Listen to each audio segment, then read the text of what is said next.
আচ্ছা বাবু, তুই তো আমাকে এত প্রশ্ন করলি, কিন্তু আমি উত্তর দিতে পারিনি তোর প্রশ্নে। কিন্তু আজকে তোকে আমার প্রশ্নের উত্তর দিতেই হবে। আমারও কিছু প্রশ্ন আছে তোর কাছে। কি আজকে তুমি আমায় প্রশ্ন করবে? এই রে, মা আবার কি প্রশ্ন করবে? তো আমার প্রশ্ন হচ্ছে, তুই যখন ছোট ছিলিস তখন পড়াশোনায় কত ভালো ছিলিস, কত ভালো ভালো নাম্বার পেয়েছিস, আর যত বড় হচ্ছিস তাহলে তোর নাম্বার কেন কমে যাচ্ছে বলতো?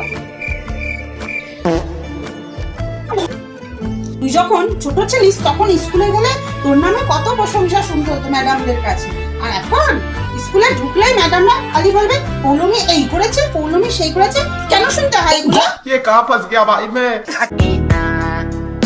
যখন ছোট ছিলিস তখন খেলনা বাটি নিয়ে খেলতিস আর বলতিস মা তোমাকে একটু চা করে দেবো, চা খাবে?